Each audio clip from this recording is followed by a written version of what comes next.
ये क्वेश्चन पे आते हैं। तो हम लोग चैप्टर नंबर 10 पढ़ रहे हैं और चैप्टर नंबर 10 का यानी जर्नल चैप्टर का एक्सरसाइज हम लोग कर रहे हैं, प्रैक्टिकल क्वेश्चन। और प्रैक्टिकल क्वेश्चन नंबर कल कहाँ तक कर लिए थे सर? तो कल हम लोगों ने कर लिया था प्रैक्टिकल क्वेश्चन नंबर 20 हम लोग कर लिए थे। ठीक है सर, बाकी बातें तो चलती रहेंगी। 20 तक क्वेश्चन बन गया था। क्वेश्चन नंबर 21 की चर्चा करते हैं। क्वेश्चन नंबर 21 में लिखा है purchase machinery from Goyal brothers for rupees 1 lakh रुपया, यानी कि गोयल ब्रदर्स से मशीन खरीदा है 1 लाख रुपए का। क्या इसका एंट्री बता सकते हो? बोलो। मशीनरी अकाउंट डेबिट टू, अच्छा कैसे अकाउंट लिखेंगे?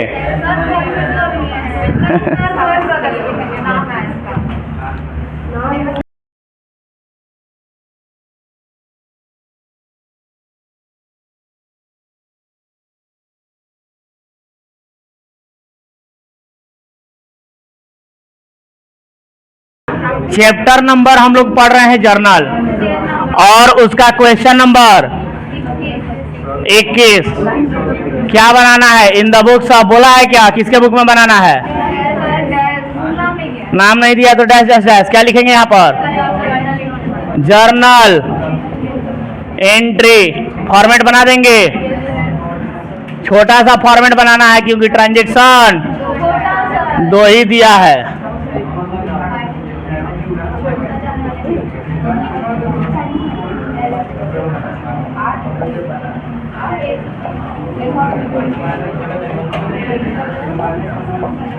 समझ गए बात? चलो तो पहला ट्रांजैक्शन पढ़े क्या?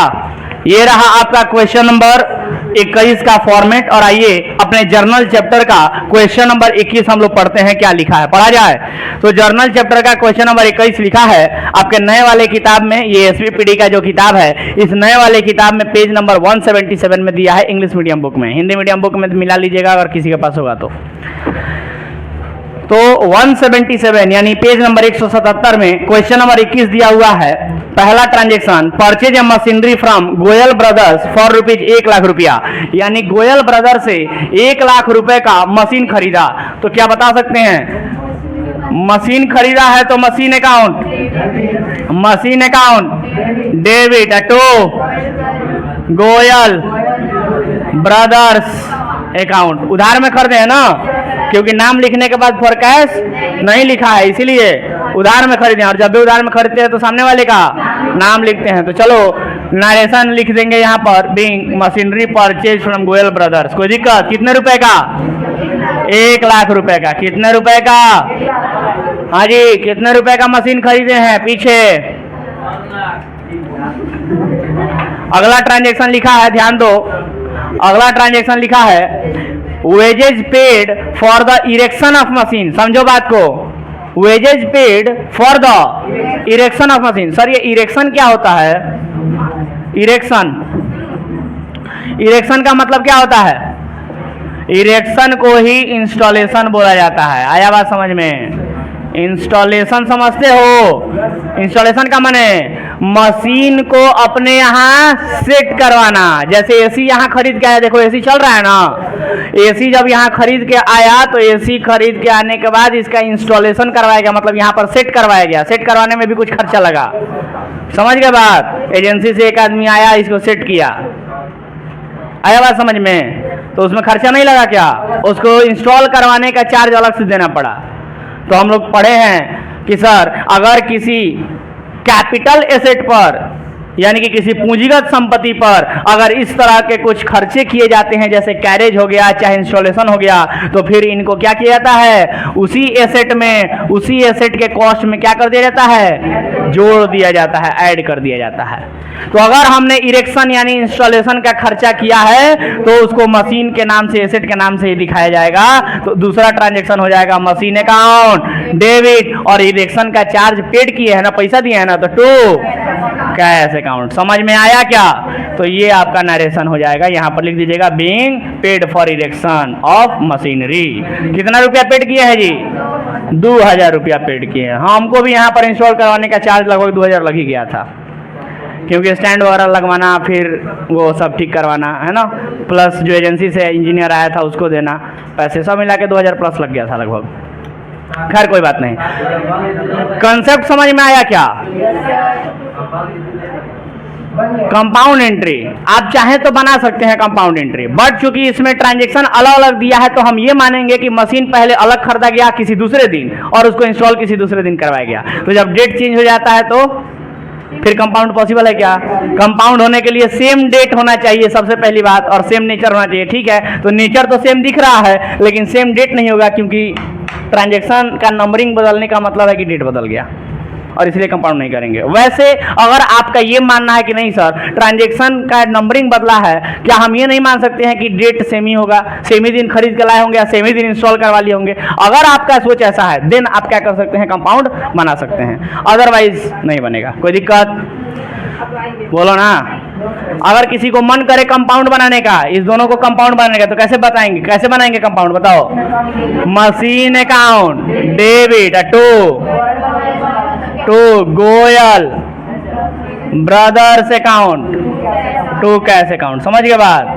तो गोयल ब्रदर्स से हमने उधार में लिया है मशीन 1 लाख रुपए का, और कैश इरेक्शन के लिए 2000 दिए, टोटल मशीन का कॉस्ट हमारे लिए 1,02,000 पड़ा। इस प्रकार से आप लोग लिख सकते हैं। The choice is yours. कोई दिक्कत किसी को? कंपाउंड एंट्री अच्छा बोले सर, कंपाउंड नहीं हो सकता है क्या? ठीक, गुड। चलो खत्म हो गया, समझे क्या क्वेश्चन? तो ये था आपका क्वेश्चन नंबर 21। जल्दी खत्म करो, खत्म हो गया, 2 ही ट्रांजैक्शन था, बस 2 ही ट्रांजैक्शन था, खत्म।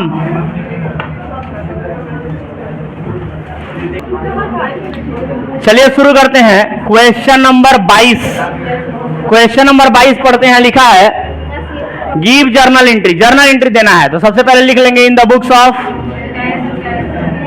बुक्स ऑफ, और चूंकि नाम नहीं दिया है तो डैश डैश डैश, उसके नीचे जर्नल एंट्री, और लिखेंगे जर्नल एंट्री का फॉर्मेट बना लेंगे। सबसे पहले इधर हो जाएगा, डेट नहीं दिया है तो सीरियल नंबर, उसके बाद पार्टिकुलर, उसके बाद एलएफ का कॉलम हो जाएगा, फिर डेबिट अमाउंट और क्रेडिट अमाउंट। किसी को दिक्कत? चलो पहला ट्रांजैक्शन पढ़ो क्या कहता है। लिखा है पहला ट्रांजैक्शन 22 का पहला transaction, machinery purchase from Anil brothers in cash 50,000 रुपया, यानी अनिल ब्रदर्स से 50,000 रुपए का मशीन खरीदा गया है। तो मशीन आया ना, तो machine account debit, Anil brothers से खरीदे हैं लेकिन नगद में, तो टू कैश अकाउंट। नरेशन लिख लेंगे कितना रुपया? 50,000 रुपया। कोई दिक्कत किसी को? चलो दूसरा ट्रांजैक्शन बताओ। कैश रिसीव्ड 5,800, यानी कि 5800 रुपया रिसीव हुआ फ्रॉम श्याम से रिसीव हुआ इन फुल सेटलमेंट ऑफ 6,000 रुपया, यानी लेना कितना था? 6,000, और सेटलमेंट कितना में हो गया? 5,800। तो 200 रुपया का डिस्काउंट दे दिए ना, तो पैसा कितना आया है?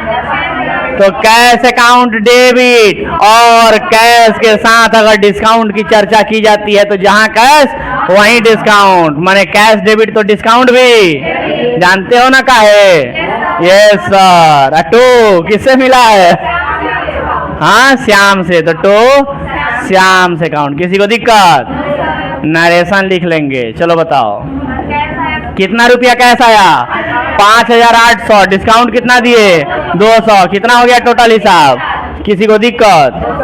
खत्म। बोलो ना, टोटल भी करके दिया है क्या आंसर में? तो फिर टोटल करने की आवश्यकता नहीं है, खत्म क्वेश्चन। कर भी सकते हैं as you wish, but answer में नहीं दिया तो हम सोच रहे हैं कि क्यों ही टोटल करना है, बट आप चाहे तो कर सकते हैं। Choice is yours. बोलो अब दो ट्रांजेक्शन का क्या टोटल करेगा? समझ आ रहा है क्या? बना 22 नंबर क्वेश्चन। चलो 23 नंबर बनाया जाए।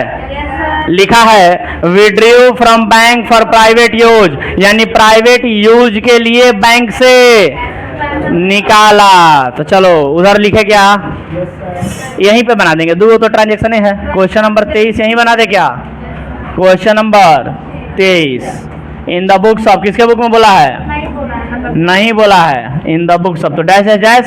Yes sir. क्या बनाना है? Journal entry.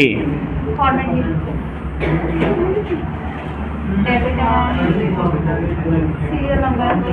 डेट नहीं दिया है तो सीरियल नंबर, उसके बाद पार्टिकुलर, उसके बाद LF, उसके बाद डेबिट अमाउंट, उसके बाद क्रेडिट अमाउंट। चलो बताओ क्या दिया है? Transaction withdrew from bank for private use 5,000 रुपया, यानी कि बैंक से प्राइवेट यूज के लिए 5,000 रुपया निकाले हैं। तो प्राइवेट यूज के लिए जब भी निकालते हैं तो ड्रॉइंग अकाउंट डेबिट, मालूम है ना? ड्रॉइंग प्राइवेट यूज है इसलिए ड्रॉइंग अकाउंट डेबिट। आप बैंक से निकाले हैं तो टू बैंक अकाउंट। किसी को दिक्कत? नरेशन लिख लेंगे, बिंग करके लिख लेंगे, कोई दिक्कत किसी को? चलो बताओ कितना रुपया? 5,000 रुपया। नरेशन हर किसी के कॉपी में अच्छे से होना चाहिए, बिना नरेशन का किसी का कॉपी दिखा तो समझिएगा फिर। चलो दूसरा ट्रांजेक्शन बताओ। दूसरा ट्रांजेक्शन लिखा है receive cheque from Hariom and deposited in the bank 9,500 and discount allowed to him 500 रुपया, यानी हरिओम नाम के व्यक्ति से चेक मिला है 9,500 रुपया का, और उस चेक को तुरंत ही हमने बैंक में जमा करा दिया और उसको 500 रुपया का डिस्काउंट दिए हैं। तो बैंक बैलेंस हमारा बढ़ेगा तो बैंक अकाउंट डेबिट, और डिस्काउंट दिए हैं तो discount account debit. To Hariom से मिला है ना चेक, तो टू हरिओम अकाउंट। किसी को दिक्कत? नरेशन लिख लेंगे।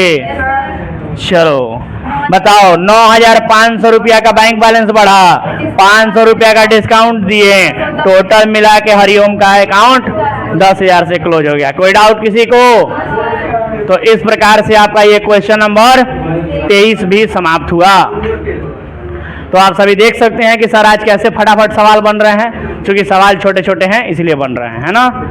इसी प्रकार से सारे सवाल आप सभी को बनाने हैं। 24 नंबर, 25 नंबर, 26 नंबर, 27 नंबर, 28, 29, 30 तक, 31, 32 तक है सर। हाँ, चेक मिला हरिओम से और उस चेक को बैंक में जमा कर दिए हैं तो बैंक बैलेंस बढ़ेगा। मॉडर्न अप्रोच कहता है बैंक बैलेंस बढ़ेगा तो डेबिट करेंगे। बैंक बैलेंस एसेट है ना, एसेट बढ़ता है तो डेबिट होता है, बोलो। तो बैंक बैलेंस बढ़ा तो डेबिट, और उसको डिस्काउंट दिए हैं हरिओम को, जिसे पैसा मिला उसको डिस्काउंट दिए, तो लॉस हुआ कि नहीं हुआ? लॉस हुआ तो डेबिट। हरिओम ने दिया है तो हरिओम क्रेडिट द गिवर। कोई दिक्कत? मॉडर्न अप्रोच, ट्रेडिशनल अप्रोच दोनों को मिक्स करके बताओ, सब समझ में आता है, इसीलिए दोनों पढ़ाया जाता है। बन रहा है सवाल? तो 23 तक हम बना दिए, बाकी का आप लोग बना के लाइएगा। कोई दिक्कत? चलिए तो आज के लिए मेरे तरफ से इतना ही, मिलते हैं अगले क्लास में, तब तक के लिए टाटा बाय बाय।